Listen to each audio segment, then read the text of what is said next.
Қазақы тағамдар мәдениет апталығына жиналған қауымды көз айдын болуға асықтырған дүниедегі ең дер қатарынан көрінген 1111 метрлік қазы болды.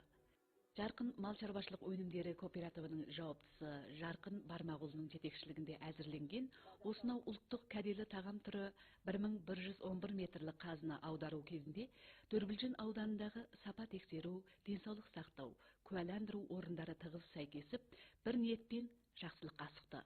Аталған қазыны жабылып жүріп 9 күнде аударып болыпты. Қатысты тараулардың түрлі жақтардан куәландыруынан кейін дүниедегі ең ұзын қазы куәнамасын Жарқын Бармағұлының қолына табыстады. Қасиетті тағамның дүниедегі ең дер тізіміне енгенін жиналған жұрт алақайлап қуаныш қылды. Соңынан ұлтымыздың сүбелі асы, залалсыз қуатты тағам дүниедегі ең ұзын осынау қазының 10 метрін бәсекелестіріп сату басталды. Жер-жерден келген кәсіпкерлер ұлтымыздың дәстүрлі тағамы қазының қасиетін танып, 100 мың юанға дейін баға қойды.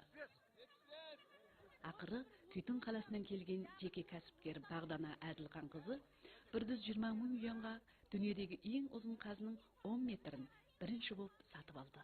Бүгін енді 10 метрлік қазыны 120 мың юандық жоғары бағамен сатып алдым. Енді осыны қазын сатып алудағы мақсатым біріншіден өзіміздің ұлттық тағамдарды дүниеге таныту. Екіншіден, өзімнің қазір істеп жатқан жұмыс орным, мысалы Күйтін Саяқ қос тілді өнер мектебіндегі өзімнің оқушыларымды ішкердегі ұлттық ашханаларға үлкен мысалы немендер орналастырам. Біздің ұлтымыздың тағамдарын таныстыру және өзімнің атамекенімнің тағамын таныстыру ретінде мен енді осы қазына жоғары бағамен сатып алдым. Негізгі мақсатымыз қазақтың тағамдарын бүткіл халыққа таныстыру. Бұл қазын жасау жолында 50 адам істедік. Бұның жалпы сойылған жылқы осыған арнап 44 жылқы болды.